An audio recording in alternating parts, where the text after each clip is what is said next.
Friends, இந்த வீடியோவில் நம்ம என்ன பார்க்க போகிறோம் அப்படின்னா ரொட்டேட் டூல். ஸோ ரொட்டேட் டூலை டூல் செட்லேருந்து செலக்ட் பண்ணலாம். அப்படி இல்லை அப்படின்னா ஷார்ட்கட் கீ Q அப்படின்னு ப்ரெஸ் பண்ணிங்கன்னா போதும், ரொட்டேட் கீ வந்துடும். ஸோ இப்போது எந்த ஆப்ஜெக்ட் நீங்கள் ரொட்டேட் பண்ண நினைக்கிறீங்களோ, ஸோ ஜஸ்ட் அந்த ஆப்ஜெக்டை நீங்கள் கிளிக் பண்ணிவிட்டு எந்த ஆங்கிளில் நீங்கள் சேஞ்ச் பண்ண நினைக்கிறீங்களோ, ஸோ அது ஸ்டார்டிங் பாயிண்ட்டை நீங்கள் கிளிக் பண்ணுங்கள். தென் அந்த ஆங்கிளை நீங்கள் செலக்ட் பண்ணுங்கள். அப்படி இல்லைன்னா டைப் பண்ணியும் நீங்கள் இது பண்ணலாம். இப்போ 30 டிகிரியில் நான் பண்ணணும்னா 30 அப்படின்னு டைப் பண்ணால் போதும். ஸோ அந்த டிகிரியில் எனக்கு ரொட்டேட் ஆகும். இந்த ரொட்டேஷனே ஆக்சிஸை பொறுத்தும் சேஞ்ச் பண்ண முடியும். ரைட் ஆரோ கீ யூஸ் பண்ணிங்க அப்படின்னா ரெட் ஆக்சிஸ் வந்துடும். லெஃப்ட் ஆரோ கீ யூஸ் பண்ணிங்க அப்படின்னா க்ரீன் ஆக்சிஸ் வந்துடும். அப் ஆரோ கீ யூஸ் பண்ணிங்கன்னா ப்ளூ ஆக்சிஸ் வந்துடும்.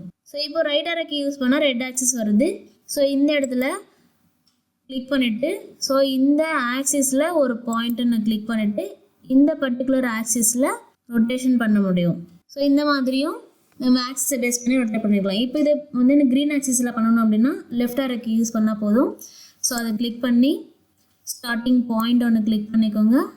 அடுத்து என்ன ஆங்கிளில் ரொட்டேட் பண்ணணும்னு நினைக்கிறோமோ அந்த ஆங்கிளில் ஃபிக்ஸ் பண்ணால் போதும், ஆட்டோமேட்டிக்காக ரொட்டேட் ஆகிடும். ஸோ இந்த மாதிரி தான் ரொட்டேட் கீ யூஸ் பண்ணணும். Thanks for watching. Don't forget to like, share and subscribe.